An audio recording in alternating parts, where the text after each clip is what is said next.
I didn't actually realize it was going to be such a big event. So thank you everybody for coming. It's so nice to see so many people, many old friends and some new friends and lots of, hopefully, future friends.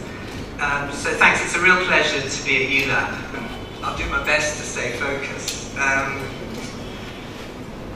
I'd also like to thank Imran for all the help and support over the years, actually, for my visits here. So what I'm going to talk about here, and my slides seem to have disappeared. I'm very glad to see that it has. What I'd like to do is to talk for about half an hour, and then I'm going to open it up, and I'd love to get questions and comments. The title is The Decline of Radical Development NGOs in Bangladesh.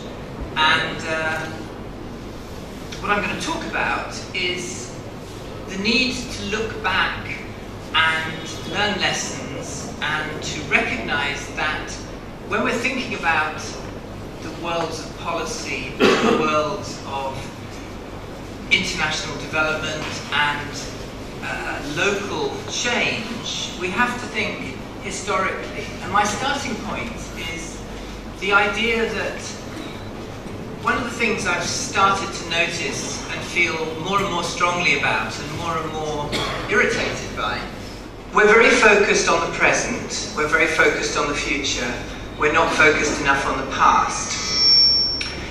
We are always thinking about the next big thing.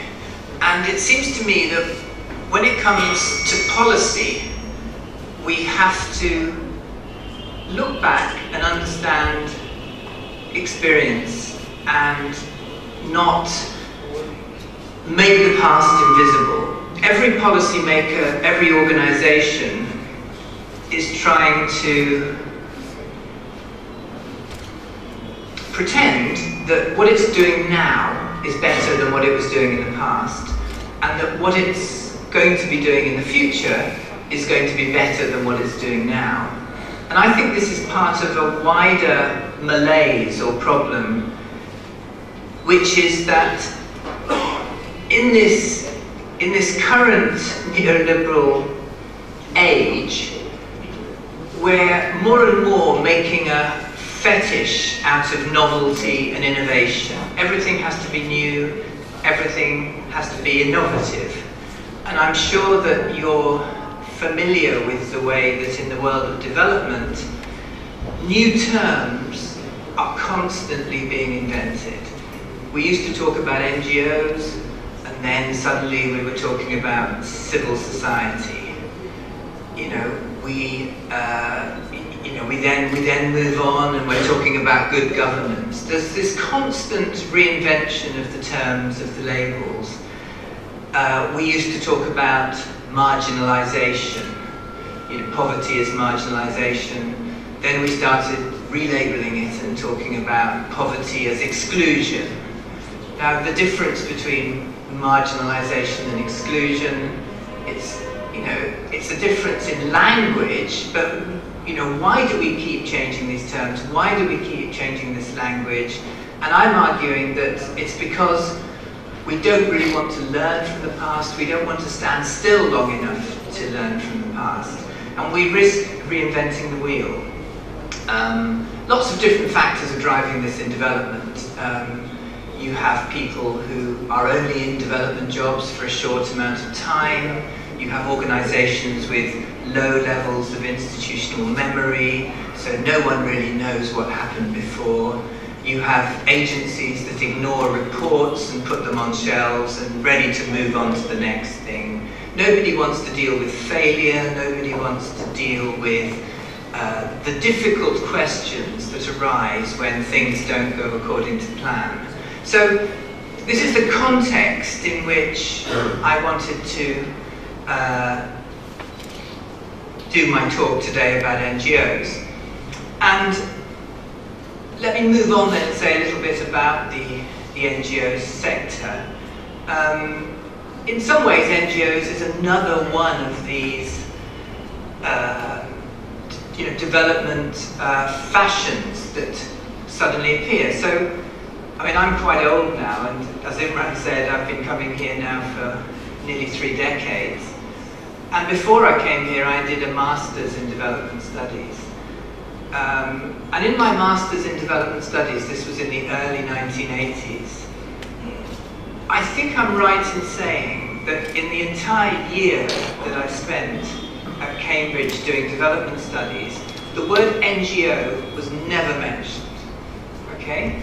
This was in the early 80s. There was no talk about NGOs. There was no association between NGOs and the subject of development.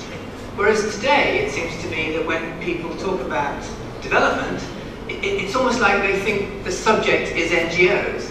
That's the thing. I mean, you know, when I was studying it, development was about what governments did, and it was about what donors did, and there were NGOs around. I mean, Oxfam is a very old NGO. It's been around since the 1940s.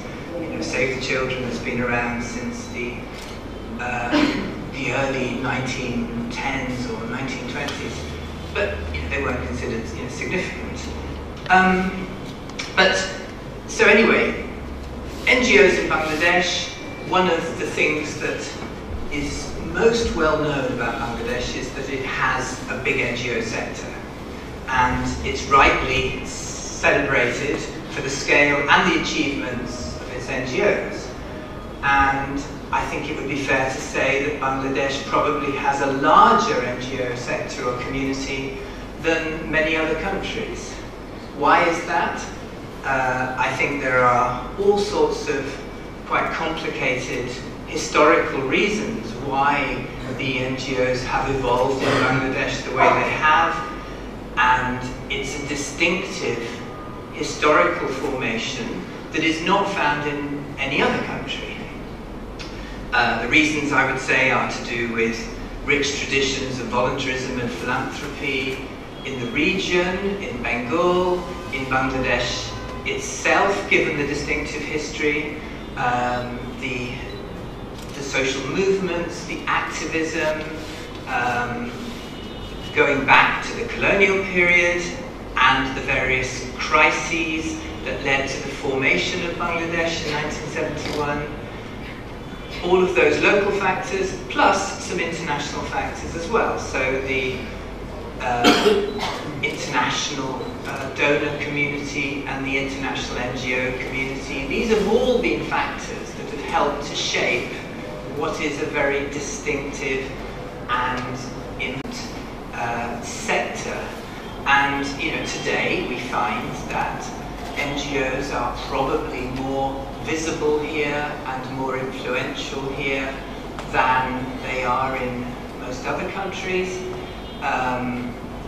And what's distinctive is that it's not international NGOs, it's national, local NGOs that make up the bulk of that visibility.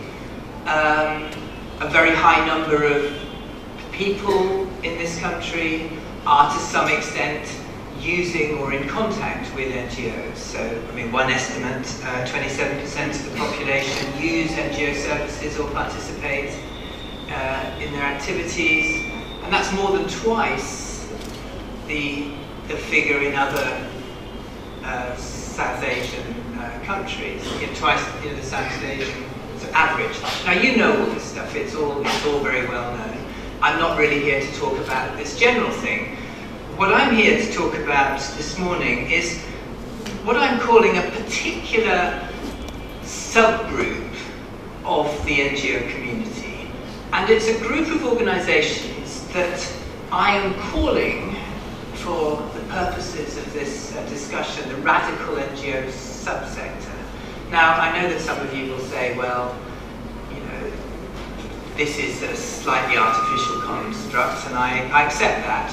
But there has been, in the 80s, 90s, and continuing today, a particular group of NGOs that have been trying to do what we might call radical development work, as opposed to NGOs that are engaged in more mainstream work. So NGOs do lots of things.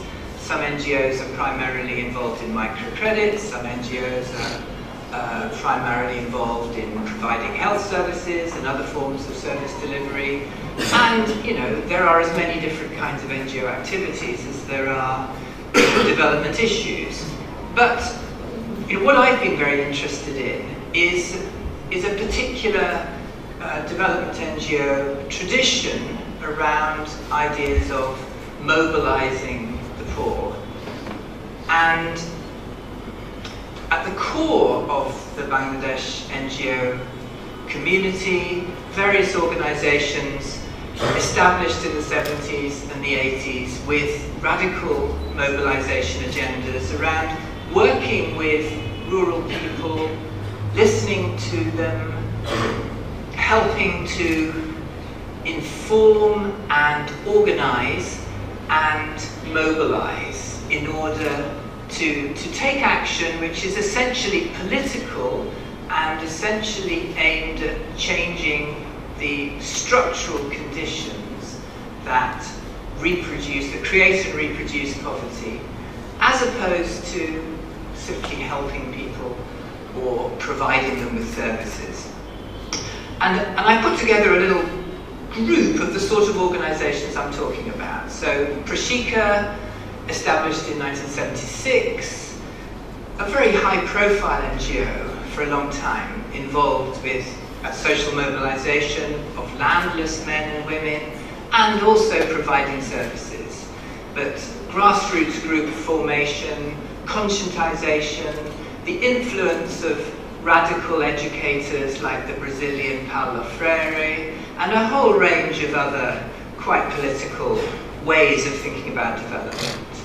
GSS, established in 1983, explicitly talking about mobilizing class-based grassroots organizations to compete for political power, to stand in local elections, to try to get landless representation into local bodies like union parishads, you know, ways of trying to support poor people, to shape the wider environment and political processes which are, you know, constraining the realization of their potential. Shamota, another organization established in 1976, became very high profile, doing mobilization work, particularly around trying to support landless people to realize their rights to access cash land. Ninjarakuri, also an organization founded in the 70s, went through various changes from 1980 in building capacities, working to move against all types of gender injustice and other forms of structural power. Shoptagram, empowering rural women, started in 1976. And then also, maybe not quite in this tradition, but also a radical organization, GK, you know, health activism and campaigning and services. Now, these are some of the best known organizations in what I've been calling the radical NGO subsector. And one of the things that you might notice about many of these organizations is that maybe 10, 15, 20 years ago, these would have been some of the main NGOs that you would have heard about if you were interested in NGOs in Bangladesh. But today, with a few exceptions, these are organizations that are no longer really high-profile organizations, with exceptions which I will come back to. And what I became very, very interested in is understanding why is this? Because in this world of development, fashions and changes, sure, we just move on to the next thing. Everyone's now interested in market-based, you know, solutions to development problems. Everyone knows that, you know, BRAC is more of a sort of social enterprise these days. Maybe this word NGO has, you know, moved past its sell-by date. A lot of organizations I know are no longer that keen on calling themselves NGOs. You know, there's lots of other new labels and terms now. But it seems to me to be really important to actually go back and look at this and say, well, what's been going on here? Why did some of these organisations rise and achieve a high profile, you know, command resources, start to engage in very well publicised and acclaimed activities, and then go into a sort of decline and move out of the limelight. And I think this is something that has to be explained. And it's something that, if we're interested in development, and if we're interested in what NGOs are and what their roles might be, and in this wider issue of civil society and politics and political change, because I think actually development is political. You know, it's not just something that we leave to markets and, you know, business and corporate solutions, although of course, you know, to apply in their analyses of how do we change rural society, and drawing on these ideas, you know, both local ideas of political action and imported ideas like Paulo Freire. It's actually a very, very difficult thing to do. It's arguably very difficult to move into a rural society, into village society, and start working with people to create organisations that are based on horizontal as opposed to vertical ties. And that's one problem, because, you know, Bangladesh is a society in which there are very strong countervailing pressures of vertical patron-client linkages and connections that are always going to cross-cut efforts to organise people into solidaristic groups. But it's possible, and it's done, and it's something that works. But of course, the next problem then is it's going to produce a counter-reaction. The power structure is not going to simply allow those without power to take hold of more power without resistance and without, you know, counter-reaction. So there are analyses of what these sorts of NGOs have been doing that say, well, it's been tried, it's difficult, it's potentially very damaging because it could make people vulnerable if it's not done carefully. So, you know, there's no doubt that that kind of approach to development is slow, long-term, it requires great amounts of care, and in the fast-moving world of development fashion, that's not something that funders and other interests are necessarily prepared to spend a lot of time on, not a priority. And that leads me to the next part of the second hypothesis, which is what I would call the disruptive role of aid donors. So one set of explanations would argue that the radical part of Bangladesh's NGO community has met an unfavorable climate as neoliberal development policy has become more and more focused on private privatization and private sector solutions, of the good governance agenda, which is placing the provision of services and microcredit at the heart. And so therefore, these kinds of NGOs haven't been viewed as the priority in national development funding. But of course that would only be part of the story, because I think there have been times where some development donors in both the international NGO community and the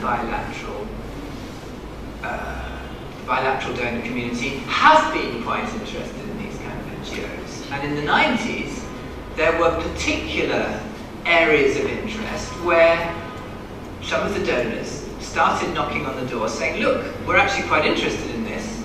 Why don't you have 10 times as much money as you currently have? Why don't you scale it up? Why don't you do more of this kind of stuff? And so I would argue that in those moments where this kind of work became quite attractive to donors, they became disruptive in another way, which was that they placed unreasonable pressures on these organizations that, in a sense, in some cases, was killing them with kindness. They gave them large amounts of money very, very quickly in ways that were unsustainable and in ways that their internal organizational systems would find difficult to cope with, and which the small-scale, incrementalist, painstaking way of working that this mobilization work requires, it's just not possible to scale that up in a really rapid and difficult, in rapid way, and it caused organizational difficulties. And several of these organizations, I think it would be fair to say, imploded under the weight of large amounts of resources, leading to either dysfunctionality, in some cases allegations of corruption, problems that made them very vulnerable. And I think that leads on to the third point as well, which is that there is also, I think, a huge organizational vulnerability in the context of patron-client politics more widely. And organizations and their leaders, especially where growing numbers of resources are involved, are very vulnerable to co-option within a very predatory organizational environment. I think it's an incredibly difficult environment to operate in, whether you're talking about in the field or the nature of the work on the ground, or whether you're talking about the macro level political situation here. If you're running an NGO, you're under incredible pressures. And then finally that leads on to another kind of set of issues which I've hinted at, which are leadership and management challenges. And there's no doubt that the NGO as an organizational form is also very vulnerable to the charismatic single leader, very, very dominant and extremely good at inspiring and mobilizing staff, but not always particularly good at developing the second line of management and the organizational systems that any organization needs to move into the future. And I don't know whether anyone's ever read the work of Robert Michels, but he talks about the iron law of oligarchy. He was writing about German trade unions and political parties in the early 20th century, but he wrote about this problem that as organizations like this grow, over time you have the concentration of power at the top, and you have a lack of organizational accountability. As the organization grows, leaders become more remote, and it becomes more and more difficult to have an accountable and internally democratic and transparent organization. And this is also, I think, an important part of the explanation. But what I want to say is that these hypotheses, I'm talking about the radical NGO subsector in Bangladesh, and I'm trying to argue that there are both local and specific circumstances and factors which are affecting these NGOs, but I'm also saying that some of these are universal problems. These are not just issues that we would talk about here, and here's a very high-profile example in my own country at the moment, which is an NGO called Kids Company, which has been a radical NGO working in Britain for many years, working with disadvantaged children, problem children, and it's an organisation, it's a radical NGO which has spectacularly imploded in the UK with all of these kinds of issues around, charismatic leadership, unaccountable organisations, pressures from donors, in this case the UK government, which has just wanted to give it more and more money because it wants to bask in the reflected glory of what this organisation says that it's doing. All of the things I've talked about are all here in the British voluntary sector, or NGO sector, whatever we call it, in exactly the same way. So I'm by no means, with my hypotheses, trying to say there's something special about the context of Bangladesh. There is, of course, but it's on a continuum, and these are much wider problems. So what I've tried to do is to argue that this radical NGO subsector is important to learn lessons from. It's important to engage with the past and not just let organisations slip off the map without consideration of what was it that they were doing. What do we still think that it's important for organisations to be doing this? I think it is. And what are the circumstances that control the ebb and flow and the ups and downs of different kinds of organisations in the sector? How am I doing for time? Yeah, okay, good. So let me move to some concluding points, and then I'd really love to get your views on this, because I think this is a topic that we need to address and confront and think about a bit more. Now there are cases where locally huge achievements and gains have been made, but in general, we haven't seen the sort of shifts in the local power relations that we might have expected. People are still prevented from settling on cash land.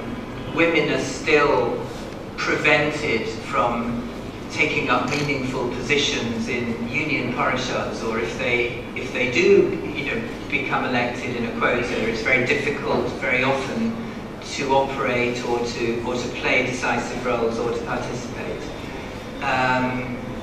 Protests against unwelcome forms of extraction are continuing, but it's a struggle. But even if these NGOs, many of these NGOs are no longer there, all sorts of forms of civil society protest are there, and in some cases are gathering momentum. And I'm thinking here of the phrase that Naomi Hussain has used, this idea of unruly politics, and the idea of unruly civil society action, people getting together to defend their rights in informal structures.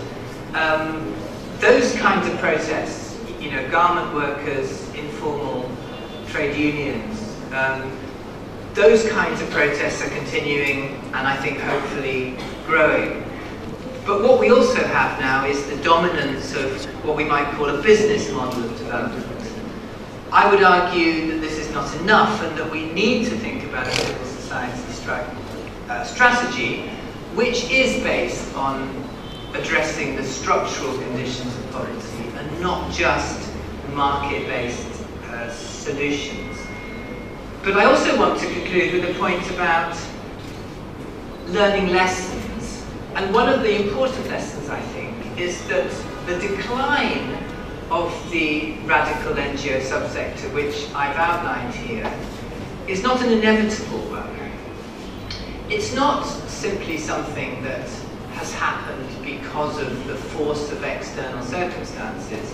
This is also something that organisations themselves have choices and can make good decisions about. There's a lot of traps that organisations fall into which they don't necessarily need to. And at the risk of embarrassing Kushi, I would argue that the Nderekori is one of the organizations that has made much better choices and shows that this is not inevitable. This is an organization which has managed the pitfalls of dealing with donors, of building careful strategies that are based on listening to poor people, listening to and carefully building local structures, and never losing sight of the need to address the structural conditions of poverty and to confront those, and recognizing that market-based, credit-based views of development, they're not the be-all and end-all. They don't have to be engaged with. There are many other ways of thinking about change and, thinking about ways of bringing about change. So I want to end with a plea, really, for the need for a renewal of the way in which we think about civil society. One that draws on these lessons and which actually leads us to examine objectively and carefully and learn lessons from the past. Civil society, I think, is incredibly important, and research from all over the world, a need to draw lessons. I've tried to present it as a distinctive part of Bangladesh's NGO history and its present, and I very much hope its future. I don't think we should lose sight of it. So thank you very much, and I'm really looking forward to your comments and questions.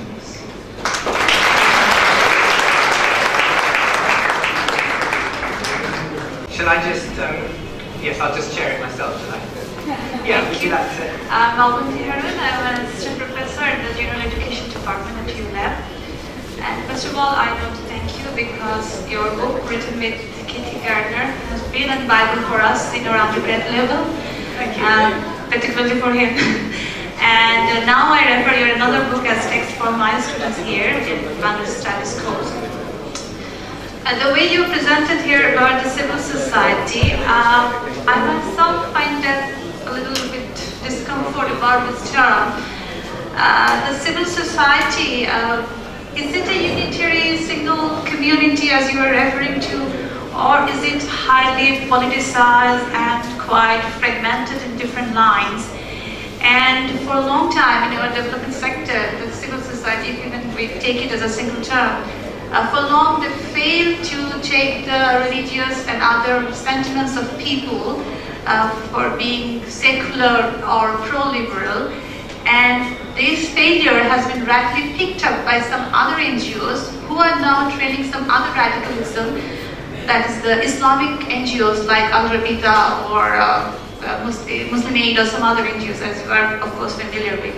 So how do you explain this failure of the civil society and the rise of Islamic NGOs in Bangladesh?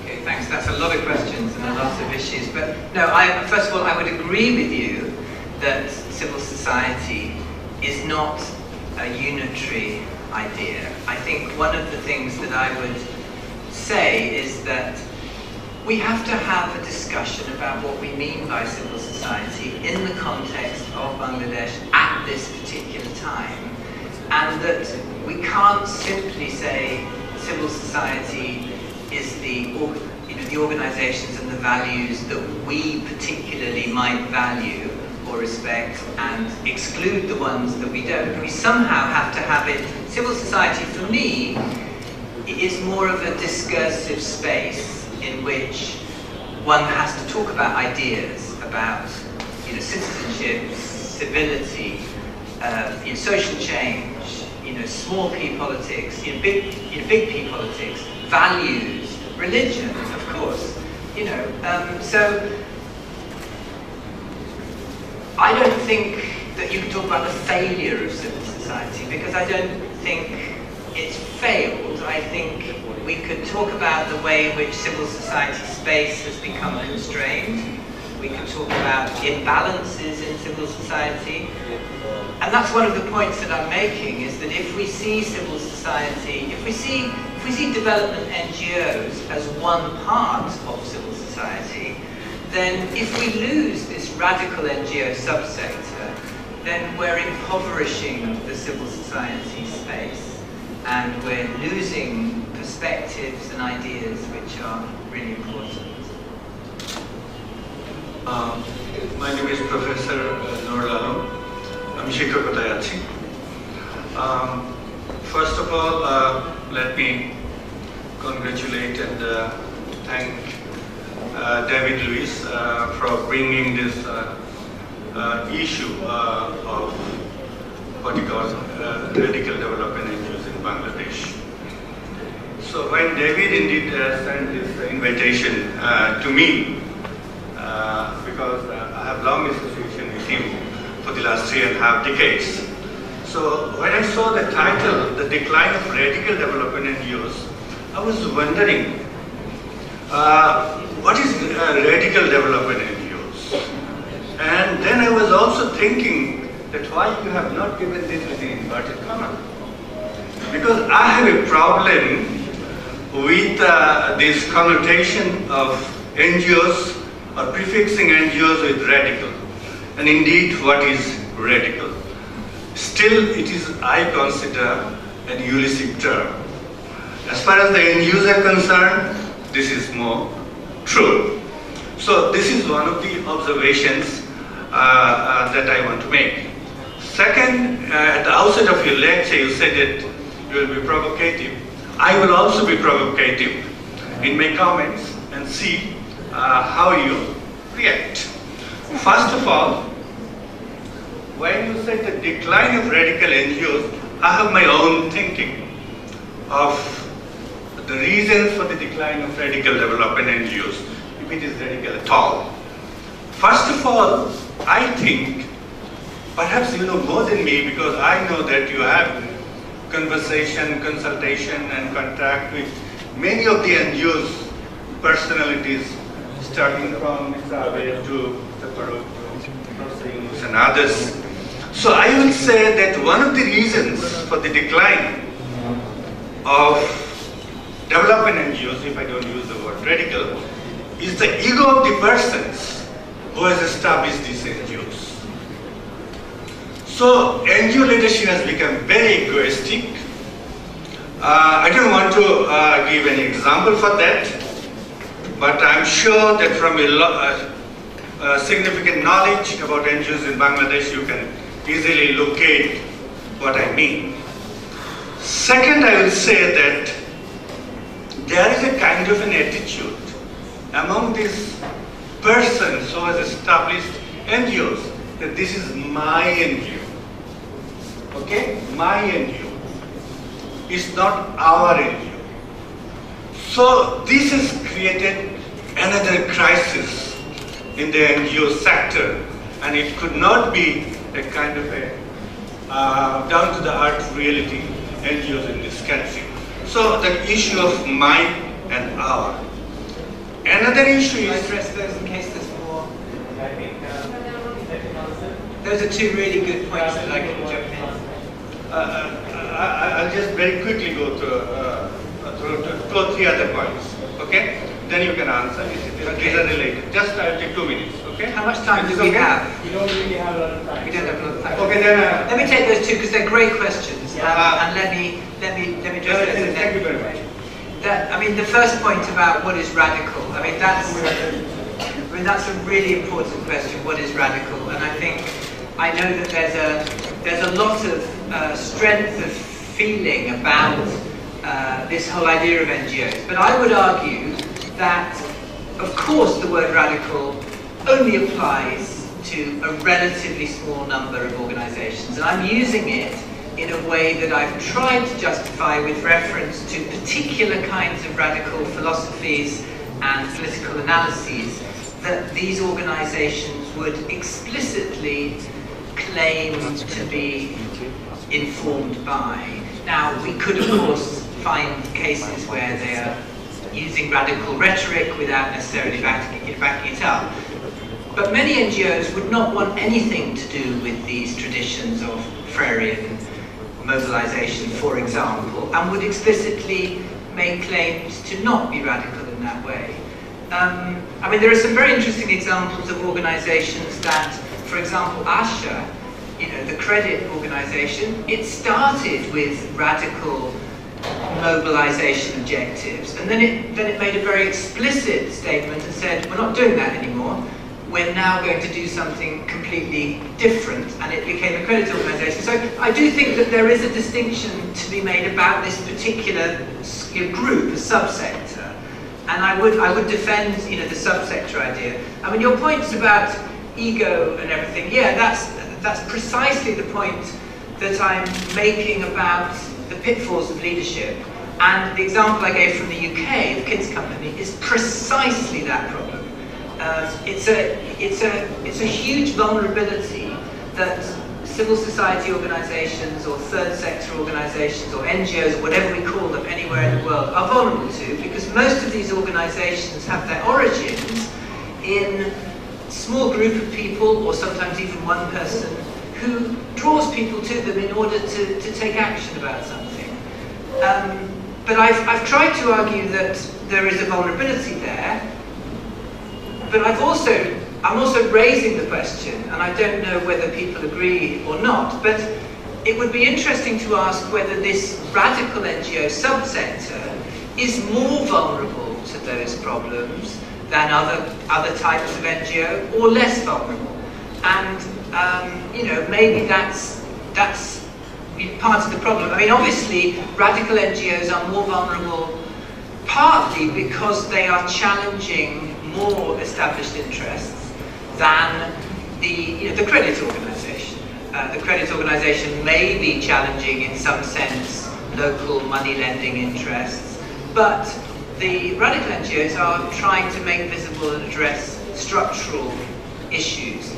But certainly I take the point about ego. Yeah, absolutely. Let's take a few more questions. Shall I take 2 or 3 questions and then I can maybe pick the ones I want to answer? Okay.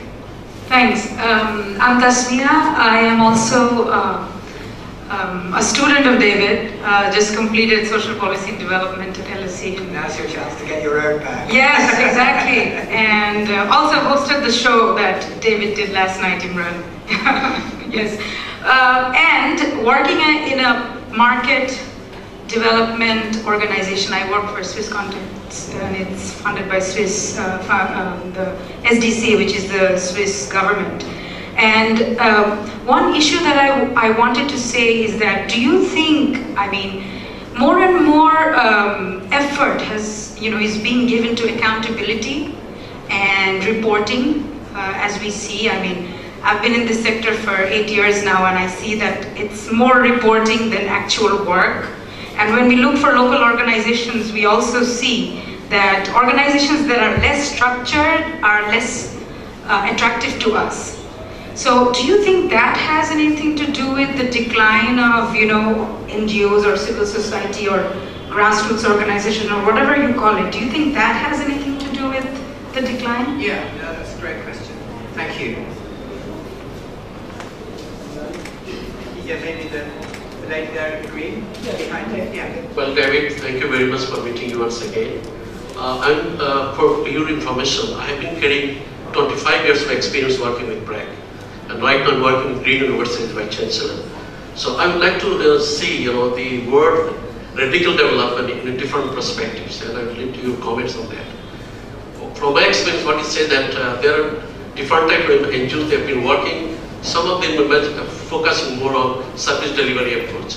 Some of them focusing on rights-based approach.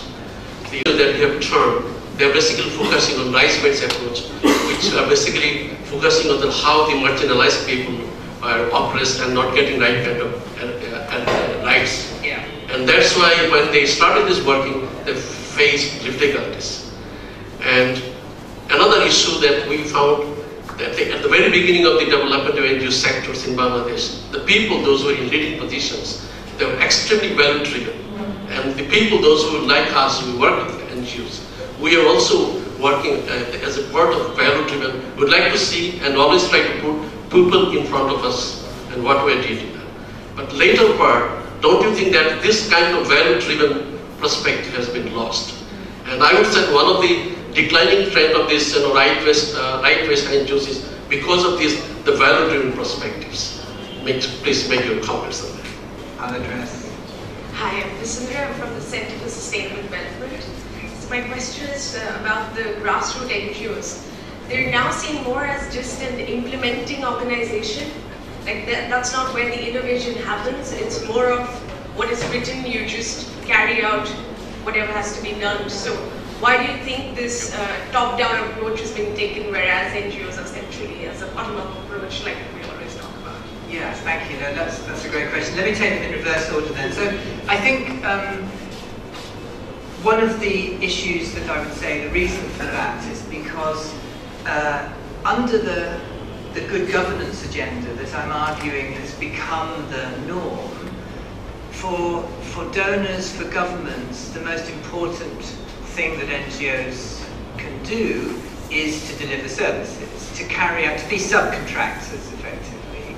And so I think that explains why the bulk of NGOs have been fitted into this particular way of thinking. And there's nothing wrong with that. I think, you know, having NGOs carry out projects or providing services according to a contract, if they can do it well, and if they can do it in an accountable way, and if they can do it in a cost-effective way, absolutely nothing wrong with that. But for me, that's only part of what civil society and the NGO sector is all about. So we must avoid that narrowing. I mean, the other thing that you've reminded me of, which I forgot to say in my talk, is that I'm not saying that radical NGOs have disappeared.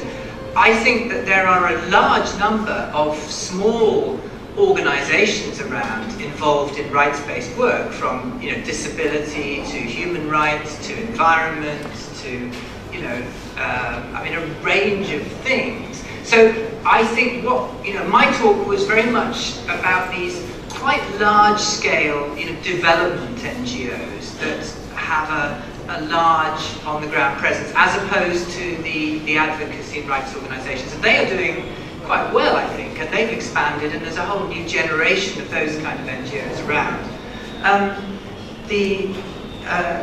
Mr. Sandani, your question, really interesting about the values being lost. I mean, you'll notice that in my entire talk, I didn't mention the NGO that's just been voted the #1 NGO in the world, which is BRAC. I mean, BRAC is a terribly important organisation, and I deliberately didn't talk about it because in some ways it's a hybrid of a lot of different things, and it doesn't fit neatly into any of these categories. And I mean, I'm a huge admirer of BRAC, and I'm not in any way dismissing it by not talking about it this morning. I think BRAC is an organisation that has very skillfully managed to reinvent itself in ways that have stayed true to many of its values, and I think you're absolutely right that losing sight of values and losing sight of accountability to people, accountability to the grassroots, and that's the most important value of all, is very easily lost and is part of the explanation. And that really, I think that was your question, Tasnia, as well, about accountability and reporting. I mean, when I was talking about leadership and management problems in the radical NGO sector, I think reporting is one of the things that goes wrong, and partly because of that, it's now becoming one of the things that the funders insist on, and that if that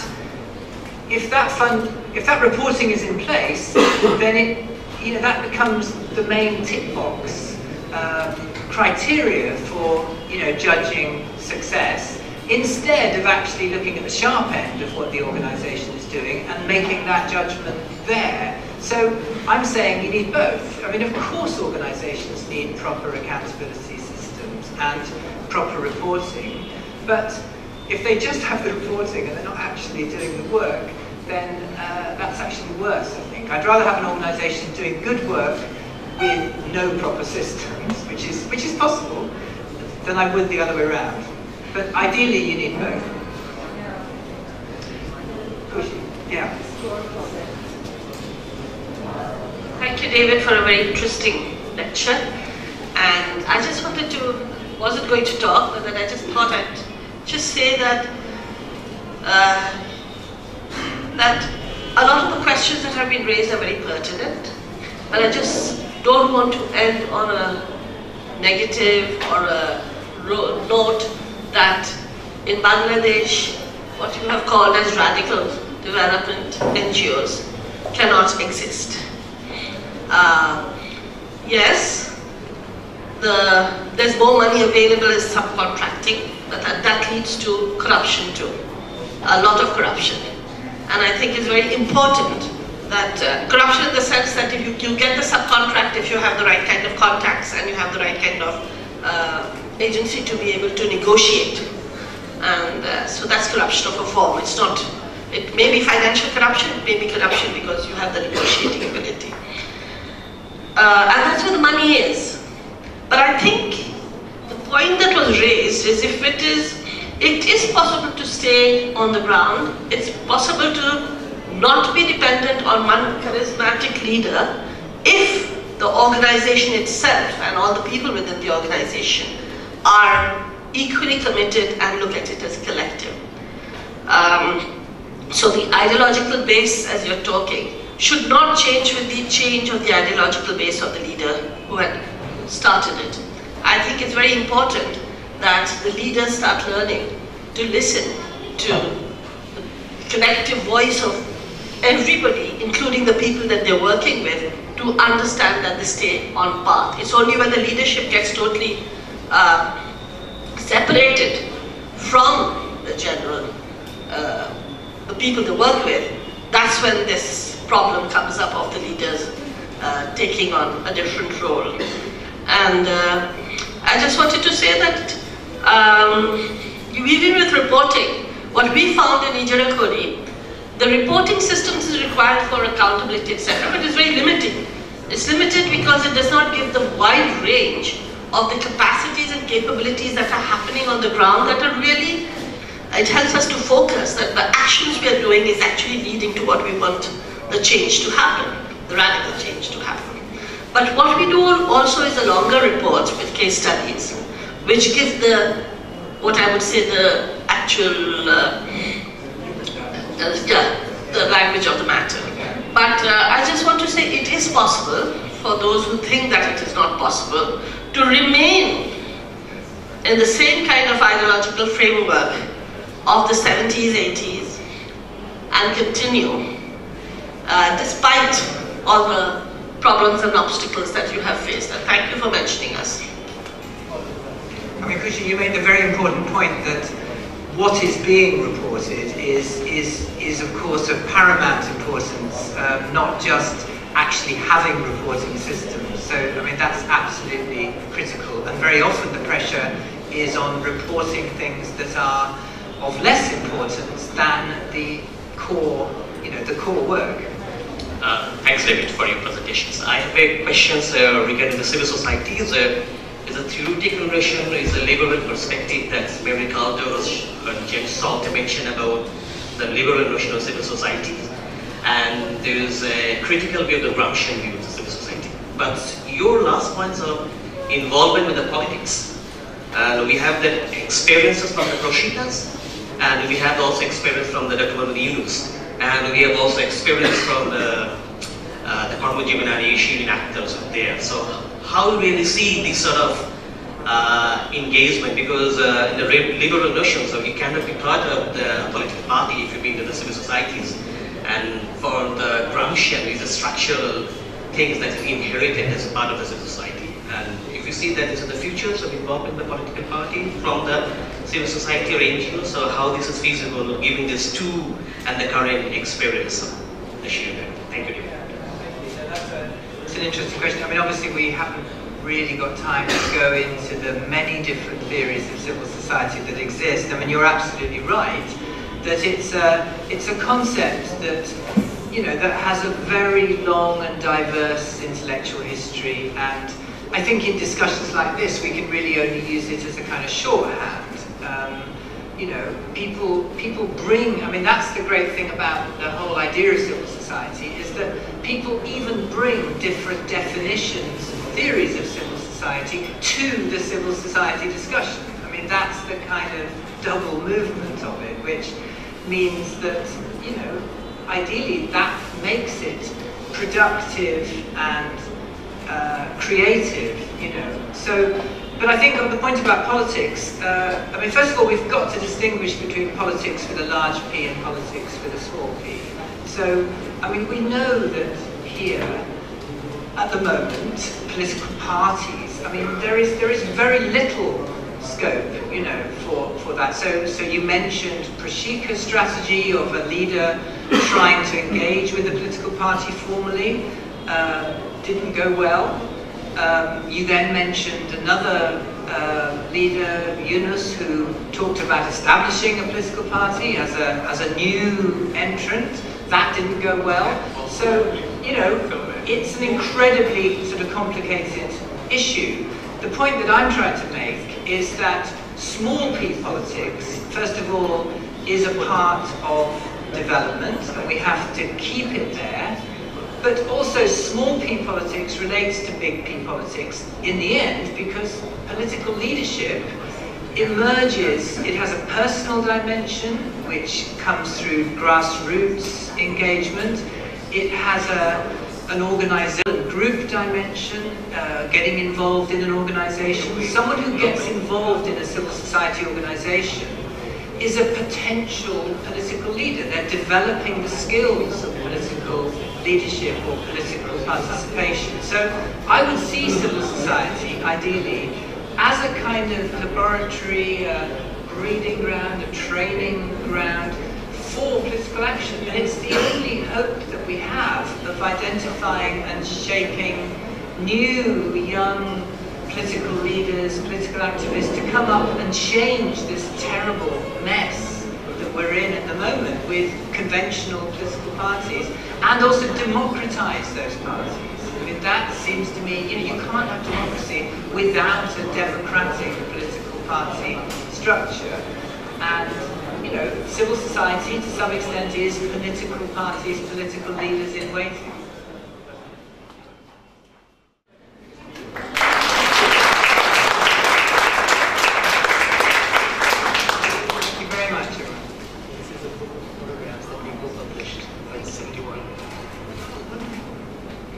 Thank you, ladies and gentlemen.